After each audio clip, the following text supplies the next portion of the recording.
ఇప్పుడు రాజకేశ్వర రెడ్డి ఇప్పుడు ఈడీ కేసులో కూడా అరెస్ట్ అయ్యాడు. మరి ఇది నెమ్మదిగా ఉచ్చు బిగుస్తోంది అంటున్నారు, ఫైనల్ బెనిఫిషరీ దగ్గరికి వెళుతుంది అంటున్నారు. మేము చాలాసార్లు మనందరం కూడా చాలా డిబేట్లు చేశాము, సంవత్సరంన్నరగా. శ్రీరామ్ గారు అన్నట్టు ఇవన్నీ కూడా ఊకదంపుడు వ్యవహారాలే తప్ప అక్కడ ఏమి ఉండదు. ఎందుకనంటే కావాలని జగన్మోహన్ రెడ్డి గారిని తప్పించే కార్యక్రమం విజయసాయి రెడ్డి దగ్గర నుంచి అందరూ కూడా జరిగిందని ఒప్పుకుంటున్నారు తప్ప దీనికి జగన్మోహన్ రెడ్డి గారికి సంబంధం ఉందని మాత్రం ఎవరు చెప్పడం లేదు. ఆయన తెలియకుండానే జరిగింది అన్నట్టుగా వీళ్ళు మాట్లాడుతున్నారు. కానీ ఛార్జ్షీట్లో 1 or 2 times ఆయన పేరు ప్రస్తావన జరిగింది నిందితుడిగా పెట్టకపోయినా. మరి ఈడీ రంగంలో దిగితే ఎటువంటి పరిస్థితి ఉంటుంది అనుకుంటున్నారు మీరు? ఆల్రెడీ దిగింది, ఎక్కడి వరకు వెళ్తుంది అనుకుంటున్నారు? సురేష్ గారు, మీకు ప్యానల్ పాల్గొన్న పెద్దలకు, చూస్తున్న వీక్షకులకు అందరికీ పేరు పేరున హృదయపూర్వకంగా నమస్కారాలండి. దాదాపు 40 నిమిషాలు అంటే ఒక 30 నిమిషాలు మాట్లాడినట్టు, 20 నిమిషాలు అయినా కూడా మాట్లాడినట్టు, 15 నిమిషాలు శ్రీరామ్ గారు మాట్లాడినారు. నాకు కొంచెం అంతరాయం కల్పించకుండా ఉండండి, ఎందుకంటే పెట్టేవాడు మనవాడైతే కడబంతులో ఉన్న పెడతాడన్నట్టు మీరు కూడా ఆయనకు నీట్గా ఏం మాట్లాడినా ఇసి పెట్టేసినారు. కొద్దిసేపు ఇప్పుడు రాష్ట్రంలో జగన్మోహన్ రెడ్డి గారు ముఖ్యమంత్రి అయిన తర్వాత 2000 షాపులు తగ్గించేసినాడు, 42,000 బెల్ట్ షాపులు తొలగించేసినాడు ముఖ్యమంత్రి అయిన తర్వాత. చంద్రబాబు నాయుడు గారు ముఖ్యమంత్రిగా 14 నుండి 19 వరకు ఉన్నప్పుడు 70,000 కోట్ల రూపాయలు బిజినెస్ చేస్తే, జగన్మోహన్ రెడ్డి గారు ముఖ్యమంత్రి అయిన తర్వాత 1,06,600 కోట్ల రూపాయల బిజినెస్ జరిగింది. ప్రభుత్వానికి ఇచ్చిన డబ్బులు ఇళ్ళ మధ్య లీడర్లు దోచుకొని తినలే, వాళ్ళు కార్యకర్తల నుండి లీడర్ల వరకు మొత్తం దోచుకొని తింటే, వాళ్ళు అమ్మిన స్టాకు 100 అయితే మేము అమ్మింది 75%, 100% వాళ్ళు అమ్మితే 75% మేము అమ్మినాం. అంటే మేము ప్రజల కోసం, ప్రజల నుండి తీసుకొని ప్రభుత్వానికి పెట్టి, ప్రభుత్వం నుండి ప్రజలకు ఖర్చు పెట్టే కార్యక్రమం మేము చేస్తే, వాళ్ళు దోపిడీ చేసి, దొంగతనాలు చేసి, దాపిడీ చేసి, వాళ్ళు జోబులలో వేసుకొని చంద్రబాబు నాయుడు గారు 6,500 కోట్లలో ఆయన పేరుకి 3వ ముద్దాయిగా పెడితే ఆయన స్టే తెచ్చుకున్నాడు 14 నుండి 19లో. ఇప్పుడు చేస్తున్నటువంటి మద్యం గురించి మీకు తెలుసునో లేదో, ఒకవేళ ఆంధ్రప్రదేశ్లో ఉన్న వాళ్ళైతే ప్రతి ఒక్కరికి తెలుస్తుంది. ఆంధ్రప్రదేశ్లో ఉన్న వాళ్ళైతే, ఆంధ్రప్రదేశ్లో లేకపోతే ఎవరికి తెలియదు. గ్రామ స్థాయి నుండి వార్డుల్లో, సందల్లో, గుడి బడి అనకుండా మొత్తం 1,75,000 బెల్ట్ షాపులు ప్రతి నియోజకవర్గంలో, ఆ నియోజకవర్గానికి ప్రాతినిధ్యం వహిస్తున్నటువంటి ఎమ్మెల్యేలు కానీ, ఇన్ఛార్జీలు కానీ, వాళ్ళు మాత్రమే బెల్ట్ షాపులతో పాటు షాపులు అన్ని తీసుకున్నారు. ఒక్కొక్క షాపు కింద బెల్ట్ షాపులు 10 ఉన్నాయి. 10 షాపులకు ఒక్కొక్కరికి వేలం వేసి 2 లక్షల రూపాయలు, ఒక్క బెల్ట్ షాప్ కి 2 లక్షల రూపాయలు పెట్టి తీసుకున్నారు గ్రామాల్లో ఉన్నటువంటి వ్యక్తులు. ఆ 2 లక్షలు తీసుకున్నటువంటి వ్యక్తులు ఒక్కొక్క బాటల మీద 20 నుండి 50 రూపాయలు లాభాలు తీసుకొని అమ్ముతున్నారు. ఈ రోజు గ్రామాల్లో చిన్న పిల్లల నుండి వృద్ధుల వరకు మొత్తం అందరికీ తాపి, మొత్తం ఆ గ్రామాల్లో ఉన్నటువంటి పరిస్థితులు అల్లకొల్లం చేసి, ఎక్కడ చూసిన యాక్సిడెంట్, ఎక్కడ చూసిన తల్లి డబ్బులు లేదని మర్డర్ చేసిన వాళ్ళు ఉన్నారు, తండ్రి డబ్బులు మద్యానికి లేదని మర్డర్ చేసిన ఉన్నారు, బయట మద్యానికి డబ్బులు లేదని మర్డర్లు చేసిన వాళ్ళు ఉన్నారు. రాష్ట్రం మొత్తం మర్డర్లతో అట్టుడికిపోయే పరిస్థితి తీసుకొచ్చినటువంటి పాలనలో జగన్మోహన్ రెడ్డి గారు ఉదయం 10 గంటలకు తెరిచి రాత్రి 8 గంటలకు క్లోజ్ చేసినటువంటి సందర్భం ఆయన ముఖ్యమంత్రిగా ఉన్నప్పుడు ఉంటే, ఆయన ఏదో పెద్దగా తప్పులు చేసినాడని, ఆయన ఏదో దోపిడీ చేసినాడని క్రైమ్ అది ఆర్గనైజ్ ట్రైనింగ్ ఇచ్చి చేసినారంట.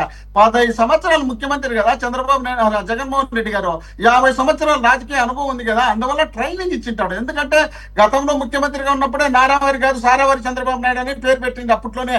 అది తెలిద్దాం. అప్పటి నుండి ఇప్పటి వరకు క్రైమ్ చేయడంలో ఏ విధంగా చేయొచ్చు, ఏ విధంగా చేస్తే ఏ విధంగా తప్పించుకోవచ్చు, ఎట్లా తప్పించుకోవాలనే ఆలోచనలు, కేసు పెట్టిన తర్వాత అధికారంలోకి వచ్చినాక ఎట్లా తొలగించుకోవచ్చు అన్ని తెచ్చినటువంటి మహానుభావులు మీరైతే మాకు ఏమి తెలియని తీసుకొచ్చి కేవలం 3 సంవత్సరాలు మాత్రమే జగన్మోహన్ రెడ్డి గారు అధికారంలో ఉన్నారు. 2 సంవత్సరాలు కరోనాతో ప్రజల కోసం పనిచేసినటువంటి ముఖ్యమంత్రి జగన్మోహన్ రెడ్డి గారు అయితే, ఆయనకు ఎలాంటి సంబంధం లేనటువంటి కేసులు తీసుకొచ్చి ఆయనకు అంటగట్టి ఆయన తప్పించాలనే ఉద్దేశంలో, ఆయన ఇబ్బందులు పెట్టాలనే ఉద్దేశంలో మీరు చేస్తున్నటువంటి అరాచకాలు, అన్యాయాలు, దౌర్జన్యాలు రాష్ట్రం మొత్తం అట్టుడికి పోతుంటే, వాటిపైన మేము ఎప్పటికప్పుడు ఎక్కడికక్కడ ధర్నాలు, రసరకులు, ఆందోళన చేస్తుంటే, మీరు Super 6 అని చెప్పి సూపర్ క్లాప్ చేసుకున్న తర్వాత ఏదో డిఎస్సి, మెగా డిఎస్సి ఇస్తామని చెప్పి ఎలక్షన్ ముందు ఇప్పుడు ఉపన్యాసాలు ఇచ్చి 50,000 పోస్టు ఖాళీలు ఉంటే కేవలం 10,000 ఇచ్చినారు. మేము అంతకుముందు 6,000 మేము నోటిఫికేషన్ ఇచ్చినాం, దాన్ని కలిపి 10,000 ఇచ్చి దాన్ని కూడా చేత కాకుండా దాన్ని చేసి పెట్టి దాన్ని అబాసుపాలై అల్లరిపాలైనటువంటి మీరు, మీ పరిపాలన ఎక్కడ చూసినా రాష్ట్రంలో విపరీతమైనటువంటి దాడులు జరిగి జరగడమే కాకుండా నిన్న జరిగినటువంటి విశాఖపట్నంలో జరిగినటువంటి ఆ స్టీల్ ప్లాంట్ లో జరిగినటువంటి ఇన్సిడెంట్లు ఇలాంటివన్నీ రాష్ట్రం ఎక్కడ చూసినా మీ పరిపాలనలో అసహ్యంగా ఉందన్నప్పుడు జగన్మోహన్ రెడ్డి గారిని ఎటు తిరిగి టార్గెట్ పెట్టి చేయాలనే ఉద్దేశంలో భాగంగా ఆయన మీరు ఎటు తిరిగి ఆ కేసులు ఇరికించాలనే ఆలోచనలో భాగంగా మాట్లాడుతున్నారు. జగన్మోహన్ రెడ్డి గారు రాజకీయాలకు రాకమునిపే ఎమ్మెల్యే కాదు, ఎంపీ కాదు, మంత్రి కాదు, అలాంటి టైంలోనే 1,00,00,000 కోట్ల అవినీతి జగన్మోహన్ రెడ్డి గారు చేస్తున్నారని బెంగళూరు ప్యాలెస్ లో కూర్చొని కొద్దిసేపు ఆగబ్బా, నువ్వు ఉపన్యాసాలన్నీ ఇంట కూర్చున్నాం కదా, నువ్వు ఊపదప్పుడు ఉపన్యాసాలను ఇచ్చా కూర్చున్నాం కదా, కొద్దిసేపు ఆగు, ఎందుకు తొందరపడతావు? నిజాలు మాట్లాడితే గుళ్ళు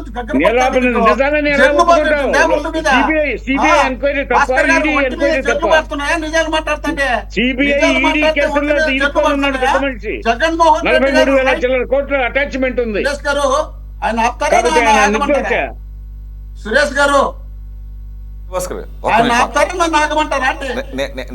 నేను కూడా అబ్జర్వ్ చేస్తున్నాను. ఒక విజయభాస్కర్ ఒక్క నిమిషం, విజయభాస్కర్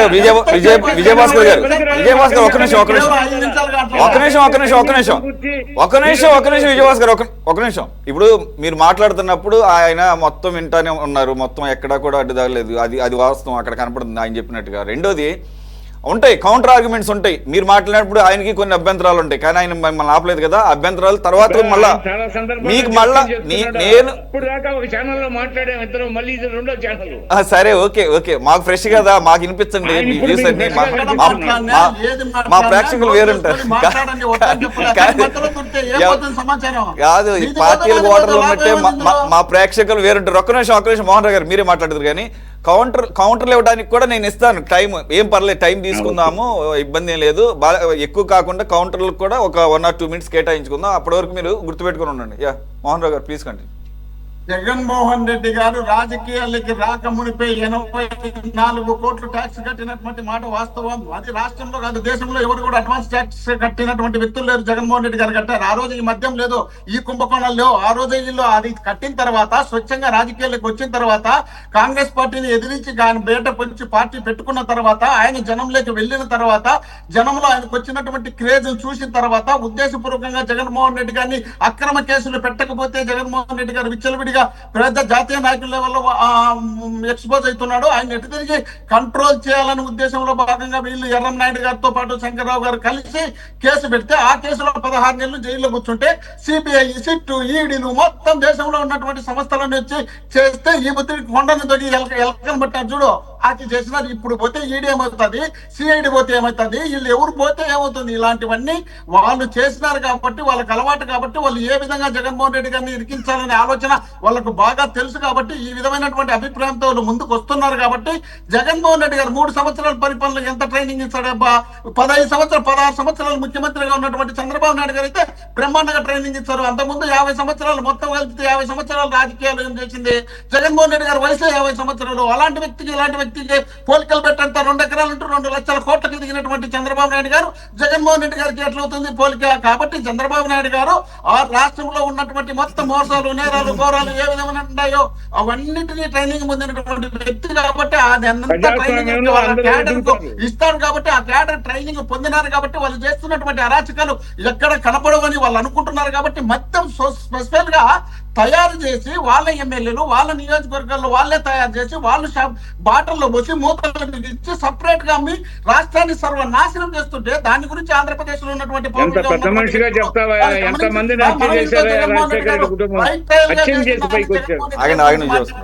వచ్చినారంటే దయ్యాలు వేదాలు వల్లించినట్టుంది రాష్ట్రంలో. ఇష్టం వచ్చినట్టు జగన్మోహన్ రెడ్డి గారు ఈ రోజు ప్రజల పక్షాన పోరాటం చేస్తున్నాడు. రేపు రాష్ట్ర వ్యాప్తంగా మాది ర్యాలీలు ఉన్నాయి. ఈ ర్యాలీలు ఉన్నప్పుడు ఏదో విధంగా జగన్మోహన్ రెడ్డి గారు ర్యాలీ బయటికి పోకుండా ఉండాలంటే మనం ఏదో విధంగా జగన్మోహన్ రెడ్డి గారికి సంబంధించినటువంటి వ్యక్తులను అరెస్ట్ చేస్తుంటే బాగుంటుందనే ఉద్దేశంలో భాగంగా రాజకేశ్ రెడ్డిని ఎప్పుడో అరెస్ట్ చేసి 1 సంవత్సరం రోజులు లోపల పెట్టారు. ఆ రోజు ఏమో ఉద్ధరించలేకపోయినారు. ఈ రోజు మళ్ళీ సపరేట్ పెడతారంట, మళ్ళీ కేసు ఉంటే మళ్ళీ తిరుగుతుంటారంట.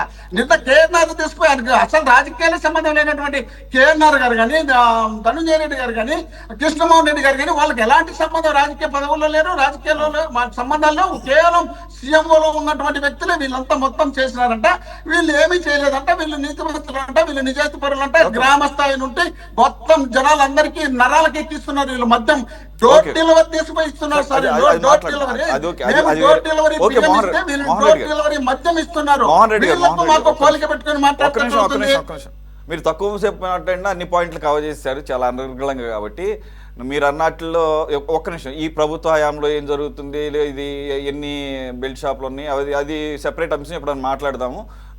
కానీ ఇది లిక్కర్ పాలసీ విషయము, అలాగే జరిగినటువంటి అవినీతి మీద. కాబట్టి మీరు ఇందాక చివరిలో మాట్లాడారు కదా, ఏది డైవర్షన్ పాలిటిక్స్, లేకపోతే జగన్మోహన్ రెడ్డి గారు ప్రజల్లోకి వస్తున్నారు కాబట్టి ఆ ఉధృతిని తట్టుకోవడానికి మళ్ళీ దీన్ని మళ్ళీ ఈడీ రూపం. అంటే ఇప్పుడు ఈడీ సెంట్రల్ గవర్నమెంట్ ఆర్గనైజేషన్, అంటే సెంటర్ పంపించిందా ఇప్పుడు జగన్మోహన్ రెడ్డి గారిని అడ్డుకోవడానికి, లేకపోతే ఆయనకున్న ప్రజాదరణని మళ్ళీ ఎక్కడ ప్రజలంతా ఆయన వెనకాల తిరుగుతారని చెప్పి భయపడి ఇప్పుడు ఈడీని దించిందంటారా? రెండోది మీరు అన్నారు కాబట్టి నేను మళ్ళీ అది పెద్ద లాంగ్ డిబేట్ అవుతుంది. కానీ ఇదే డిబేట్ వేదికగా సీనియర్ జర్నలిస్టులు 40 సంవత్సరాలుగా మీడియాలో ఉండి వైఎస్ రాజశేఖర రెడ్డి గారి ఫ్యామిలీతో మీ అందరికన్నా కూడా మొదటి నుంచి సంబంధాలు ఉన్నటువంటి ఒక సీనియర్ జర్నలిస్టు అనేక సందర్భాల్లో నా డిబేట్లోనే 2004లో వైఎస్ రాజశేఖర రెడ్డి గారి ఆర్థిక పరిస్థితి ఎలా ఉంది అనేది విడమర్చి మరీ చెప్పారు.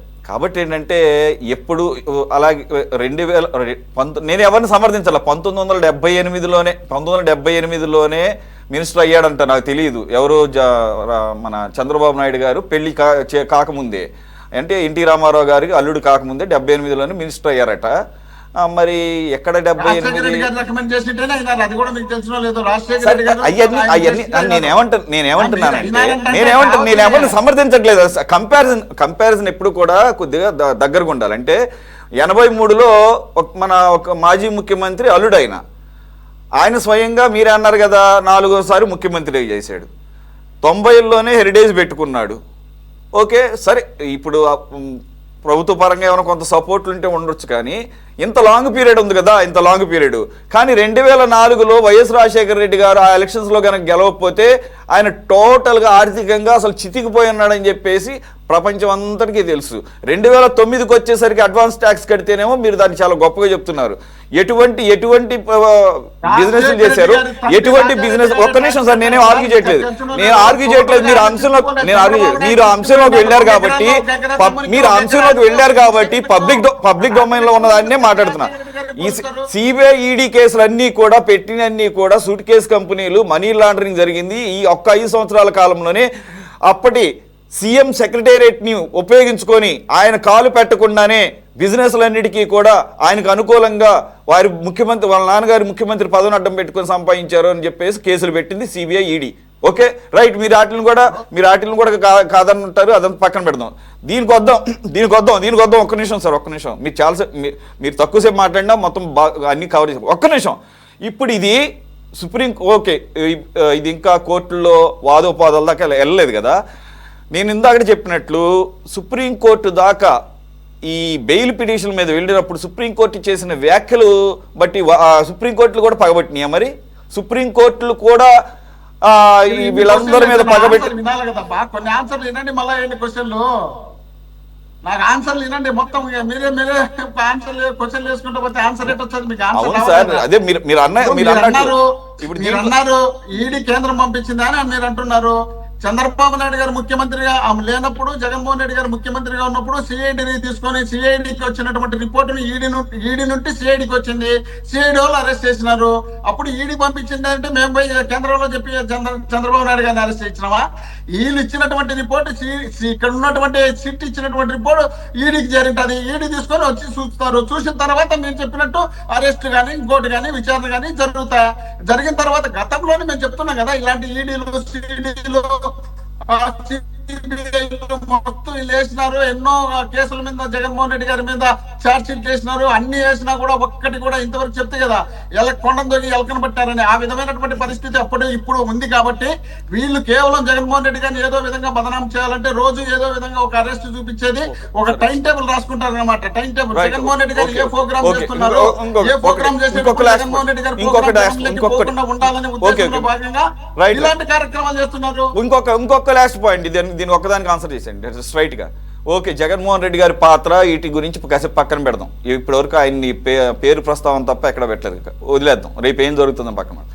మరి స్వయాన A4గా ఉన్నటువంటి విజయసాయి రెడ్డి గారే ఈ లిక్కర్ కుంభకోణం జరిగింది, ఈ రకమైన పాలసీ రూపకల్పన నా ఇంట్లోనే 2 సార్లు మేమే చేశాము, నా హయాంలోనే, నా సమక్షంలోనే, దీనికి మొత్తం కూడా కీలక వ్యక్తి రాజకేశ్ రెడ్డి. అంటే జరిగింది, లిక్కర్ కుంభకోణం జరిగింది, మీరు ఈ దర్యాప్తు సంస్థలు సగమే బట్టలు ఇప్పాయి, నేను మొత్తం కూడా ఇప్పేస్తాను, వాళ్ళందరి బట్టలు ఇప్పు తీసి మరి మొత్తం చూపిస్తాను అంటే దాని అర్థం మొత్తం ఈ కేసు పూర్వపరాలు చేసి మొత్తం చెప్తాను. నేను ఈ కేసులో విజిల్ బ్లోయర్ అంటే చాలా ఒక దాన్ని ఏమంటారు, ఉన్నతమైన పదం అది యాక్చువల్గా. అంటే ఒక అన్యాయానికి వెలుగులోకి తీసుకురావడానికి అవసరమైతే ఎటువంటి థ్రెట్స్కైనా రెడీ అయ్యి చేస్తుంటారు. ఈ కేసులో నేను విజిల్ బ్లోయర్ అన్నాడు. మరి దానికి ఏమంటారు మీరేమో అసలు ఇదంతా దాన్ని ఏమంటారు ఫ్యాబ్రికేటెడ్ కేసు లేకపోతే కక్ష సాధింపు అంటే విజయసాయి రెడ్డే కదా మొన్నటి వరకు మీకు నంబర్ 2 కదా, ఆయన ఒప్పుకుంటున్నాడుగా. ఇప్పటికైనా బంధం ఉంది. ఎన్ని చెప్పినా విజయసాయి రెడ్డి అనే పేరే కదా మీరు చెప్పేది, ఎన్ని చెప్పినా విజయసాయి రెడ్డి అనేదే కదా. విజయసాయి రెడ్డి గారు మొత్తం టోటల్ గా దీనికి సంబంధించి రాజకేశ్ రెడ్డి అని చెప్పినారని మీరే అంటున్నారు కదా. మరి రాజకేశ్ రెడ్డి మొత్తం చేసినోడైతే నితిన్ రెడ్డి గారు ఎందుకు, ధనుంజయ రెడ్డి గారు ఎందుకు, కృష్ణమోహన్ రెడ్డి గారు ఎందుకు, మరి ఈ రోజు మళ్ళీ ఆయనే తీసుకుపోయి పెట్టాలి, ఆ రోజు నుండి నిరూపించచ్చు కదా. మరి ఒక్కడే ఎలా చేస్తాడు సార్? ఇదేమన్నా మర్డర్ ఒక్కడ తప్పని లేపేసి వచ్చాడు. ఉండండి ఎందుకు తొందరపడతారో నేను చెప్తా కదా. అదే విజయసాయి రెడ్డి గారు ఇప్పుడు బయట ఉన్నారా, లోపల ఉన్నారా? విజయసాయి రెడ్డి గారు వీళ్ళు ఏమన్నా బ్రోకర్ గా పెట్టుకున్నారా, లేక మమ్మల్ని ఏమన్నా మా దగ్గర పెట్టి ఏదైనా రాజకీయం చేయాలనే ఉద్దేశంలో పెట్టారా? మరి నిజంగా మీరు విజయసాయి రెడ్డి గారి దగ్గర ఒరిజినల్ ప్రూఫ్స్ ఉంటే పట్టుకోండి, పట్టుకోండి, ఆధారాలు చూపించి లోపల పెట్టండి. ఎవరైనా పెడతారో పెట్టండి. అది పెట్టలేకుండా కేవలం మీరు ఆరోపణలు తీసుకొచ్చి లోపల పెట్టేది, బయటకు వచ్చేది, లోపల పెట్టేది, బయటకు వచ్చేది. జగన్మోహన్ రెడ్డి గారు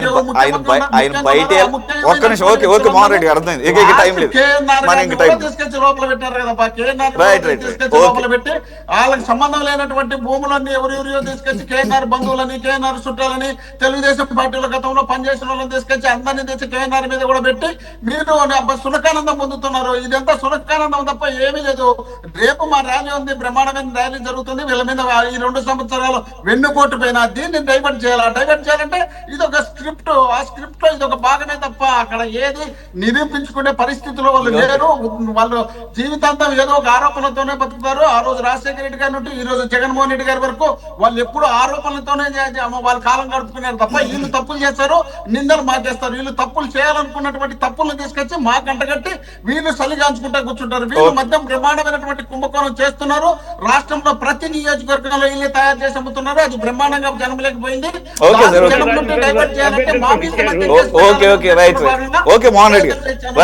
హెరిటేజ్ సంబంధించిన నెయ్యిని తిరుమలలో అమ్మాలని ప్లాన్ చేస్తున్నారు. దాంట్లో నెయ్యిలో కల్తీ ఉంది అని చెప్పి దాన్ని ఆరోపణ చేస్తున్నారు. వీళ్ళు ఏ తప్పు చేయాలనుకున్నారో ఆ తప్పును తీసుకొచ్చి మా మీద రుద్ది మోహన్ రెడ్డి గారు మీరు చెప్పాలి. ఒక నిమిషం ఆగండి, టైం లేదు, మీరు ఆగండి సార్, మీరు ఆగండి. ఇప్పుడు దాదాపు మోహన్ రెడ్డి గారు ఆయన ఏదైతే మనసులో కవర్ చేయాలనుకున్నారో అన్ని కవర్ చేశాడని నేను అనుకుంటున్నాను. బాజీ గారు